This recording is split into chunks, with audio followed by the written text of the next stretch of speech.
And we are in my neighborhood, and I'm going to walk up to the corner here again. So it's it's been kind of interesting over the last few days. There's been all kinds of creative ways of closing the street here. That's kind of changed. Now I see we've got these trash cans organized. And you can see in the distance, last night, the protest moved west. There are fires set on Lake Street down towards the 5th Precinct, which is another one of the police stations. And up here on the corner, I was up here about 10 o'clock last night. They were kind of having a dance party. And of course, the state and certainly many people who are close to Lake Street and a lot of people in general are getting more and more distressed by what is going on. And the fact that people are not listening to the state's cry to just, quote, get back to normal and go home and be peaceful. The air is pretty smoky. Pretty much smells like smoke, a lot of acrid smoke. And, you know, there are a few different issues that I want to address. There's that beautiful mural.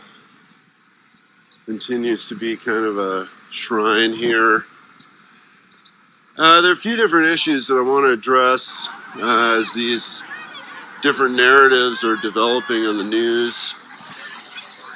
And so first of all, one of them is the issue that this is now all about outside agitators and anarchists. So that's something that we're hearing a lot about.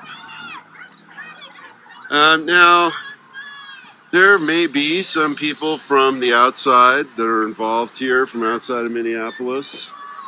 There may be some people who are here purely for creating chaos. But to begin with, you know, this anarchist whole label is just kind of nonsense. I'm going to turn this around here. This is just nonsense. I don't even know what that means. That's kind of this social trope that's used. You know, it's like one step worse than communist, I guess. And it's basically kind of meaningless. And honestly, I'm a little offended and distressed by it because particularly my friend Mark Van Steenwyk identifies as a Christian anarchist, has done a lot of work and writing in this, and so it's just kind of one of these offensive things. I feel badly for him because in a way he's kind of getting hammered on this. So, you know, when society uses this, it's just some kind of code word for, you know, people that we don't want to be or that we don't like. And really, it's kind of meaningless. So then this whole business about, oh, this is just outside agitators, and this isn't about grief, and this isn't about George Floyd. So I've been up at this corner pretty much several times a day, constantly. There's often speakers here, there's often crowds, there's people talking about things. I've been some of the other sites where things are going on.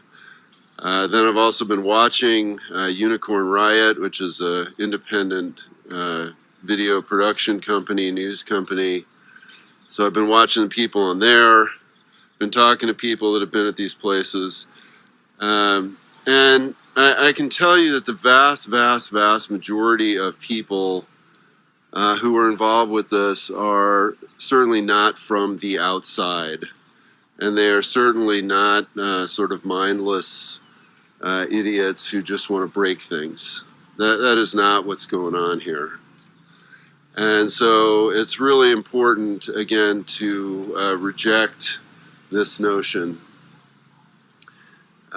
These are people, all of us that are involved in this, who are furious at constant police brutality, constant injustice. They claim that they've arrested this officer. We don't really even know where he is. Somebody this morning posted that they were checking some arrest records from the counties here. It's quite possible he's not even here, that he did actually make it to Florida where he has a second house. And, we've not seen any video of this. We've not seen any confirmation. The other 3 officers have not been arrested and charged. And there is absolutely no question that, again, the vast, vast, vast majority of people who are involved in this, that is their focus and issue. We've just had it. We've just had it. I was telling somebody yesterday that I used to have this little sign on my desk at the church up in Crookston. It's a very cute little sign with this very, I think it was like a little burro or something, very quiet little burro. And the sign said, if you wait patiently enough, you eventually reach the end of your patience.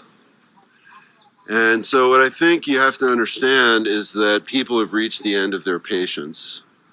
There is zero patience anymore. And, patience is part of what keeps the social compact alive. There's got to be some sense of reciprocity. Society meets my needs. I will meet the needs of society for peace and for calm. And particularly for black people in this country, that reciprocity has really never existed. So in some ways, I think we should be amazed that we've made it this far. I think we should be amazed that this did not happen in 1866 and 1890 and 1900. I think we should be amazed that we made it to the 21st century. And what you are really seeing, again, is not, some kind of mean anarchists or crazy people or people who don't have a heart or, are not about mourning or whatever. That's not what you're seeing. What you are seeing is people who have reached the end of their patience. And again, the state is not responding. The state is not responding. And that is one thing. I mean, I've watched these press conferences with Walls and with these various other people, and it's all bullshit, really. Because it's all about, hey, you just go home. It's a one-sided equation. You just go home and then be patient. That's what they keep saying. I heard this from Mike Freeman. I heard this from this woman who's the federal attorney. Just be patient. The investigation takes a little time. You know how long people have heard that for? You know how long we've heard that for? So I wish I still had that little card. I'd hold that up. We've reached the end of the patience. And I'm just going to keep hitting on the fact that the state has not arrested all 4 of these officers. They have not shown that arrest. They have not shown them being put in a police car. Right? What do we see on camera all the time? Some black kid being thrown in a police car. They want to see these officers thrown in a police car and taken to jail. And that is actually what is going on here. And as I said yesterday, as I'm going to continue to say, this is going to continue to happen until there is a sense that the state is keeping up with its end of the social compact.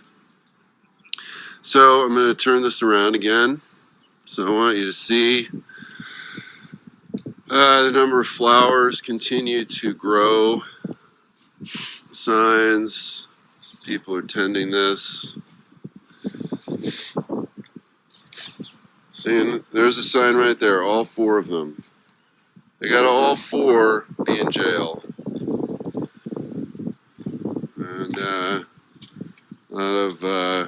And this has been growing every day. When I was here yesterday, with a few people a couple times. None of these painted signs were here. The Minnesota cries are for humanity. That's what's really going on. All right, well, I think I will likely go hop on my bike again and head up to Lake Street, which has really become ground zero for all of us. All right, thanks for watching. Good to see everybody on here. Peace out.